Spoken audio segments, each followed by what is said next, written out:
فضلا وليس أمرا ادعمونا بلايك للفيديو واشتراك بالقناة.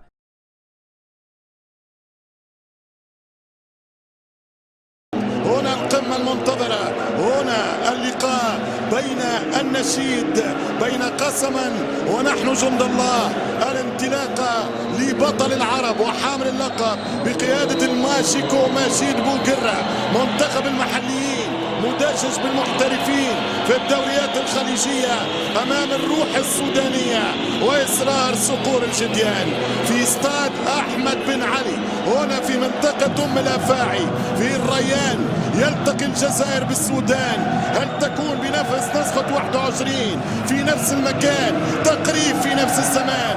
مباراة كأس العرب 2021 كان وقتها انتهت رباعية نظيفة لمنتخب الخضر، المحاربين انتصروا برباعية.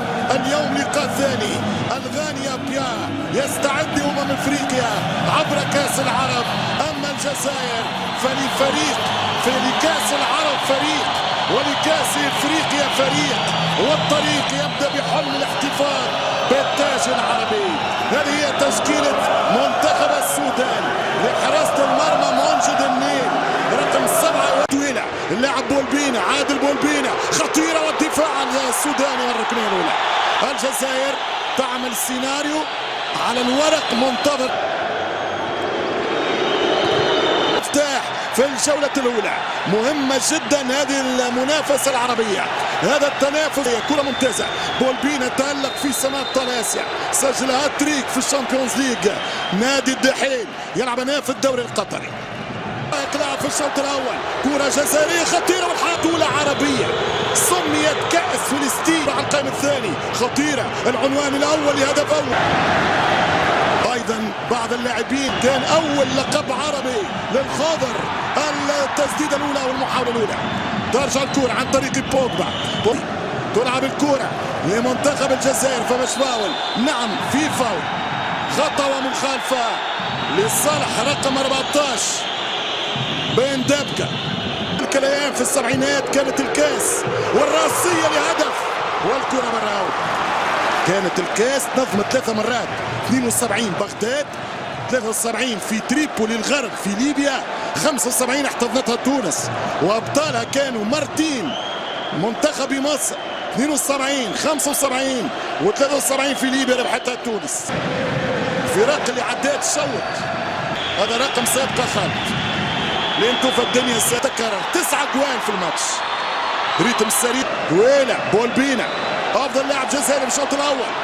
عمر يرجع للخطا، كنت نستاج والكرة تمشي خطيرة وصل للجزائر، ملعوبة خطيرة، فرصة والحارس يتعمق، ضيع الكرة رضوان بركان، لاعب الوكرة في الدوري القطري دوري النجوم.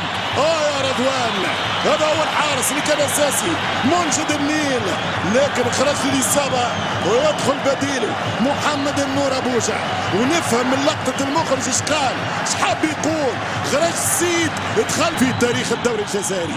تمشي كرة عارضس، شوف الحماس، شوف القوة، ما بقاش لعبوا الماني في المونديال. فيها تسلل ام لا؟ كرة خطيرة وكرة برا طبعا لانه فيها اوفسايد. فيها تسلل واضح على الخضر، لمسه وصل كرة يدخل منطقة الجزاء خطيرة، ولكن في كرة سودانية تلعب الكرة ما خطيرة، والدفاع السودان والجزائر فوق، ولكن مباراة قريبة وفي تماس المطالبة بخطأ، ولكن يلعب ونجاح 2 سوداني هدف، وبالكرة سودانية عرضية يلعبون عالم. والجميع ينتظر القرعة يوم الجمعة، ما فما شيء. ضربة مرمى من ذكريات عصاد بن لومي ماتشير إلى ذكريات بن ساولا زيدان، إلى جيل آخر بقيادة مبولحي، إلى أيام محرز. الجزائر دائما كانت ولادة 90 ثم تونس 2004. ايام داقارين تلعب الكرة لمنتخب السودان، الغربة الكرة ناقصة لكن يعديها، كرة ضاعت. الانتظام في المسابقة الثاني، يلعب مرتدة بولبينا، عادل بولبينا، والكرة خطيرة والركنية، ركنية للخضر. ممتاز، بولبينا 1 بولبينا 2، عادل في التوزيع، الخضر في الهجوم، كرة بالراس وكرة برا. والحكم يقول خطأ ضد بدران، عبد القادر بدران لاعب في كاس العرب. ديفا يحط كرة طويلة باش يحط بدنه باش يغطي.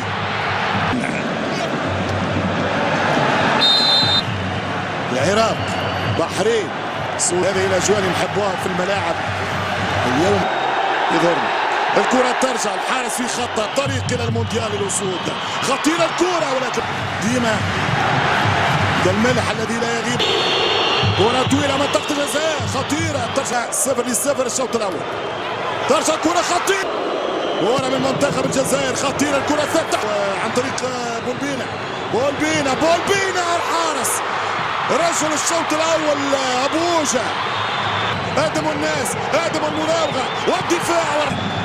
كل ما الكرة تمشي فنيا الجزائر يتفوق. كل ما ترجع المباراة على صعيد بدني السوداني يتفوق. هادم الناس كارت احمر والناس كارت احمر للانذار الثاني. كانت مجانية من والناس تمشي كرة منطقة الجزاء. اخر كرة الدفاع والغربال حلوة برشا. عبد الرحمن التوزيع والركنية لمنتخب الصقور الجديان منتخب السودان. كرة صعيبة برشا والدفاع يمتاز. كرة وسط الميدان السوداني يضغط يطمع الآن.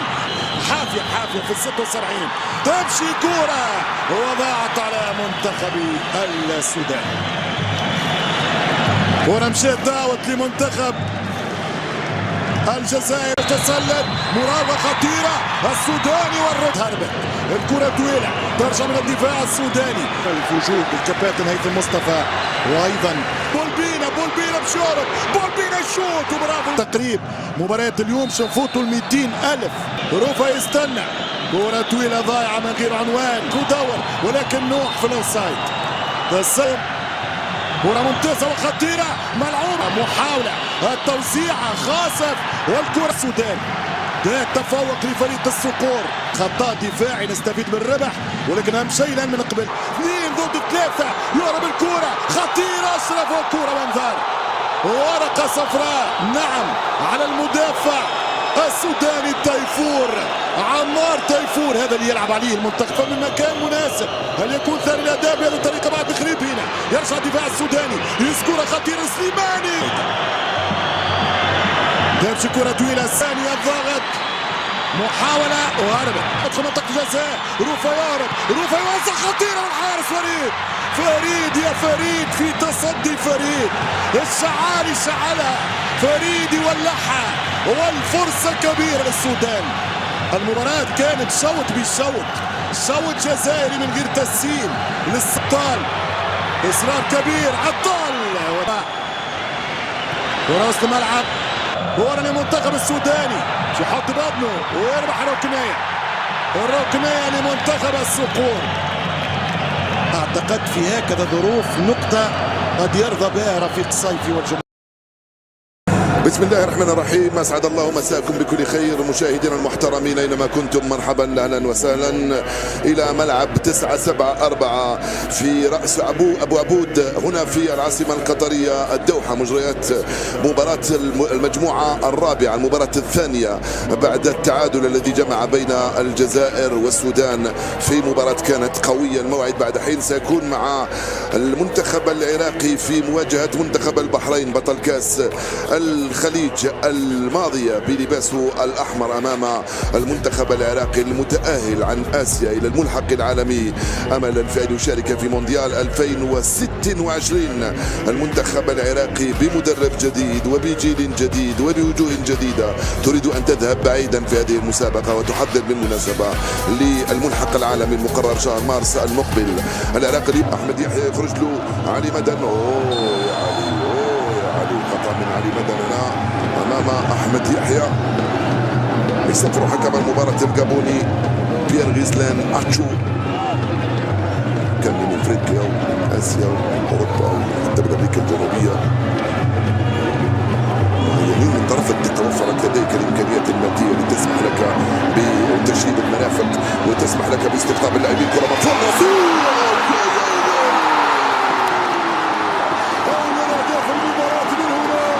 جاء الجول يا سلام. مهند علي يرتقي ويضرب الكرة بالراس. يسجل الهدف الاول. يا ابراهيم يا لطف الله، جاء الهدف الاول لصالح عناصر المنتخب العراقي بهكذا الالتقاء بروعه، وجاء الجول. يا سلام، 1-0 صارت النتيجه الان لصالح المنتخب العراقي. لعبت من هنا على الجهه اليمنى، شوف الارتقاء من هنالك، اللعبه كم كانت رائعه.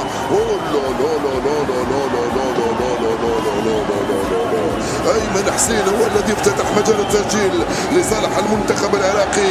علي جاسم في التوزيع، وايتم وايمن في الارتقاء، وحسين في التسجيل. 1-0. هل يحتسب لحسن هنالك على الجهه اليمنى لصالح المنتخب البحريني؟ هل هناك وضعيه تسلل وانطلاق عن طريق الايمن حميدان؟ العرضيه خطير. ما زالت من هنالك على الجهه اليمنى لصالح المنتخب البحريني. يا له من رد محاوله المرور عن طريق كبير الاسود، لعبها لمدافع ايمانويل، رجعت من السيطيه على الجهه اليمنى للمنتخب البحريني. قلت لكم بان تسجيل هدف يحيى حاول يمر قريب منه علي جاسم، توزيعه رائعه وخروج رائع من الحارس. ايمن حسين يبحث على الجهه اليمنى من هنا، اين يوجد حسن عبد الكريم، لم يتمكن منها، والحكم يرجع ويصفر خطا لدفاع المنتخب العراقي بعد هذا التدخل من محمد مرهون. تقديم الرجل واضح هنا من اسعد احمد، التوزيع العرضي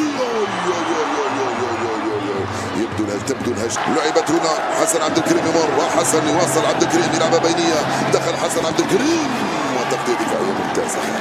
الكره هذه تروح مباشره في التماس بينيه بين حسن عبد الكريم وايمن حسين. ثغره، هي الثغره رجعت الخلف لاحمد يحيى، يدخل. الحكم يقول العب. استرجعت عراقيه مره ثانيه، تسديده ووضعيه تسلل، وضعية تسلل من مهند علي في الكرة الماضية.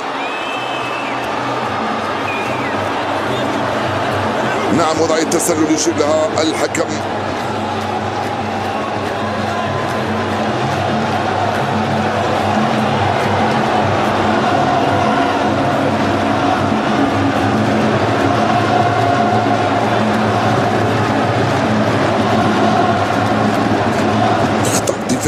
في الجهة اليمنى من الخط الخلفي فادحة من جانب عناصر المنتخب البحريني في بداية هذه المباراة.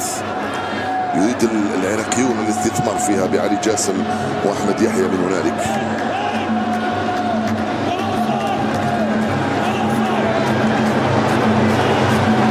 ضيعها، لم تضيع هذه الكرة، محاولة التسديد، تدخل رائع وفي خطأ وبطاقة صفراء يخرج الحكم في وجه مصطفى سعدون.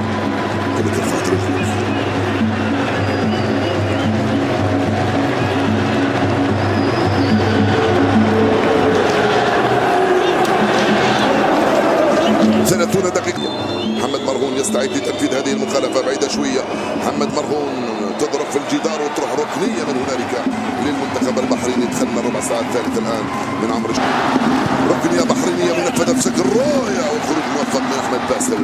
خرج الكرة من هنالك لميمي، حاول ينطلق مهند علي، لم يتمكن. علي مدن استرجعها وفي خطأ لصالحه بعد هذا التدخل من زيد اسماعيل. كامل الاسود في المخالفه مرفوعه بشكل رائع في القائمه الاول. احمد باسل يستلمها، احمد باسل،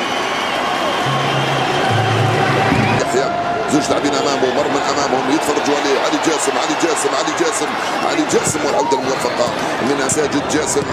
التوزيع والتسديد رجعت له ساجد جاسم، يلعبها على الجريمه من هنا. هي كره صعبه خطيره، والكره تروح في الركنيه. حسن عبد الكريم تسديدته رائعه، وعمر سالم يخرجها في الركنيه. هاي الاولى ثم رجعت الثانيه، لعبت لحسن جاسم بيسرى، ضربها في الزاويه البعيده، الحارس اخرجها ركنيه لصالح المنتخب العراقي.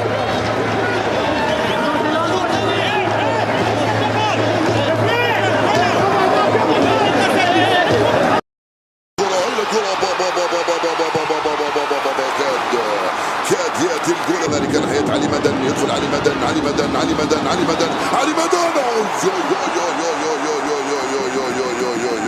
بل محمد مرهون هو الذي توغل، خذ الكرة ومرة أمام 3 لاعبين وضربها بيسراه. على مين الحارس أحمد باسل. كاد يأتي الجول الأول لمنتخب البحرين في اللعبة الماضية. وهي مهدي واصل، مهدي على الجهة اليمنى، من هنالك كرة صعبة للمنتخب البحريني، محاولة التوزيع عالية بعيدة وسهل. جميل يلعبها من هنالك لمهدي حميدان. هاي الكرة تقدير كفين مقابل ستر. الدقيقة الثالثة الآن من انطلاقة الشوط الأول من هذه الشوط الثاني من هذه المباراة، وانطلاقة خطيرة. كرة كانت صعبة وخطيرة من هنالك من علي مدن، كاد يسجل الهدف الأول لصالح المنتخب البحريني ويعود في المباراة.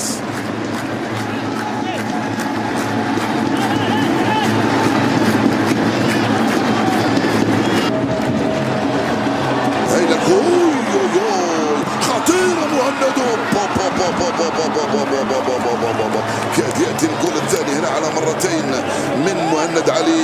الحارس صدها في الأول ورجعها والتقطها في المرة الثانية. إذا سجل العراق هدف ثالث سيكون قاتل.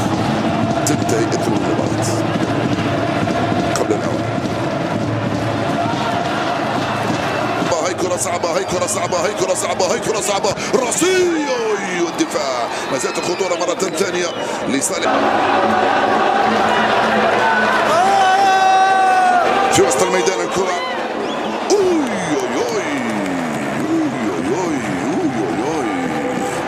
تسديدا من هنالك لصالح المنتخب العراقي. مرت سلامات،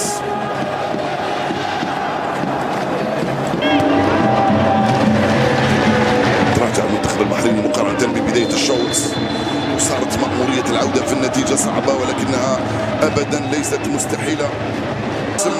علي جاسم خطير، علي جاسم لم يمر، استرجعت الكرة من بنسو إيمانويل، سرعان ما تضيع. أمجد عطوان وكرة بعيدة وتب البحريني، محاولة المرور ومحاولة التوغل من هنالك. عبد الله الخلاص، صعبة الكرة هذه. رجعت المنتخبات اللي تنافسوا في النتيجة. هذه المرة خرجت بعيدة وراحت ضربة مرمى على بعد قد شيركو كريم. كرة ملعوبة بحرينية من هنالك على الجهة اليسرى، العرضية والهدف. العرضية والهدف الأول من سيد هاشم. قلت لكم قبل دقائق بأن العراق عنده ذكريات سيئة مع اللحظات الأخيرة والدقائق الأخيرة. يعود سيد هاشم ويبعث المباراة من جديد.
هنا الكرة ومحاولة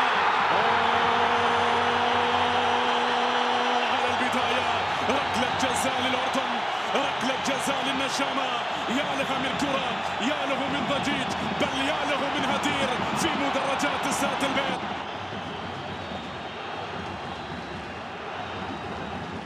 لاحظوا المحاولة خالد الضنحاني في كرة ماضية، الشد في الكرة الأخيرة وبعد ذلك السقوط من جانب يزن النعيمات، ومعها ومن خلالها مباشرة هناك القرار الذي يأتي بوجود ركلة جزاء. لكن ماذا عن البطاقة الصفراء؟ هل كانت حمراء؟ ماذا عن العقوبة؟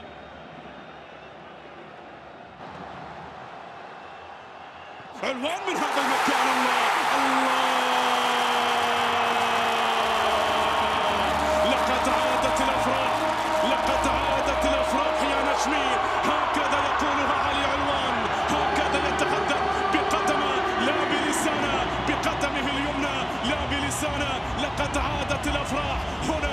الأرض التي فرح فيها المنتخب الأردني، بل من الأرض التي سجل وصنع فيها التاريخ في يوم من الأيام. يأتي هنا علوان يضع الضربة الأولى والبصمة الأولى وهدف المباراة الأول من علامة الجزاء مباشرة على يمين حمد المقبالي في اللقطة الماضية مسجلا هدف المباراة الأول.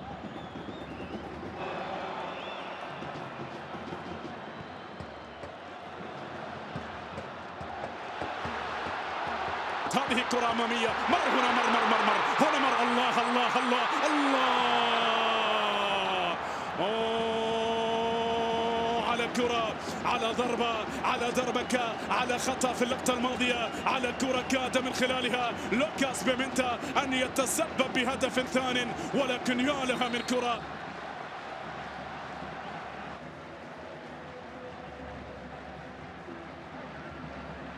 هذه كرة يصل هنا بمحاولة، الله الله الله الله.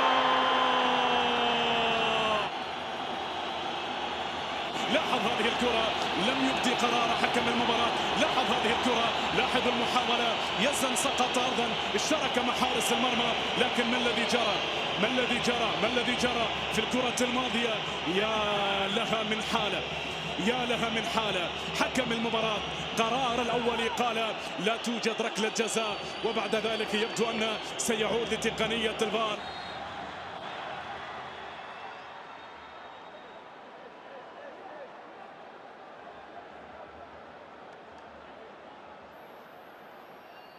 إذا ركلة جزاء للمنتخب الأردني. نعم، هي ركلة جزاء للمنتخب الأردني. هذه كرة من علوان بمحاولة، الله. تصدى المقبالي، تصدى حمد، تصدى المقبالي للقطة الماضية بمنتهى الروعة يا حمد، بمنتهى الروعة وبمنتهى الحرفنة. وصلت المحاولة من اليسار. طبعا الأردن الآن على الشوط الثاني من المباراة على يمين الشاشة، بينما المنتخب الإماراتي على اليسار. هذه كرة وفرصة ومحاولة، الله الله على العودة. لقد عاد الأبيض، لقد سجل حضوره، لقد نطق هنا بأنه الذي يريد أن يعبر كما يعبر الآخرون. يا لها من كرة ويا لها من محاولة من اليسار. لاحظ الروعة على مستوى العرضية، وبعد ذلك الكرة، الله الله الله. هل هي الضربة الأجمل في البطولة؟ هل هو الهدف الأجمل في البطولة؟ يا لها من لمسة ويا لها من ضربة. يبدو أن واحد من الأهداف الأكثر جمالا في بطولة كأس العرب. ضربة وفي غاية الروعة عن طريق أوليفيرا. شوط المباراة الثاني يبدأ بطريقة رائعة.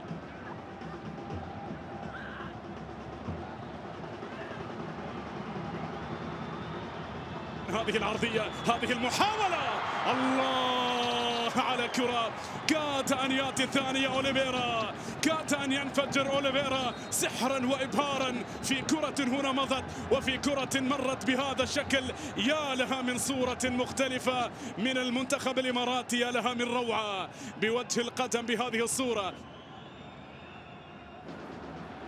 عادة أردني هنا الانطلاقة، هنا مرة راح للأمام، هنا مر، هنا عبر، الله الله الله على الكرة، على المحاولة، الله. أيا ساحر الأضواء، أيا رجل الأضواء، أيا ساحر الأضواء كلها، يا يزن يا نعيمات. لك أن تفرح، لك أن تركض، لك أن تمشي، لك أن تحلق عاليا، لكن ما الذي حدث في الكرة الماضية؟ الهدف يلغى. ماذا؟ الهدف يلغى. يبدو لي في اللقطة الماضية يبدو أن هناك حالة تسلل على يزن النعيمات. لاحظ الكرة، لاحظ المحاولة، لاحظ الفرصة الأخيرة، فيها كلام، فيها كلام اللقطة الماضية، لكنه مضى يزن، عبر هنا يزن، سرق الأضواء، سرق الأجواء، سرق بل حلق هنا في السماء، في سماء استاد البيت.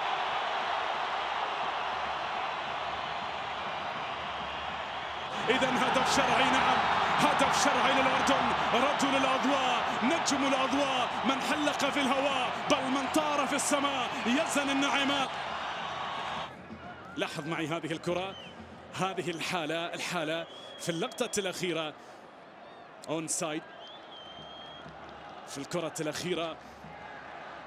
اليد طبعا ليست ضمن النطاق الذي يحاسب عليه في مسألة حالات التسلل أو في مسألة رصد حالات التسلل.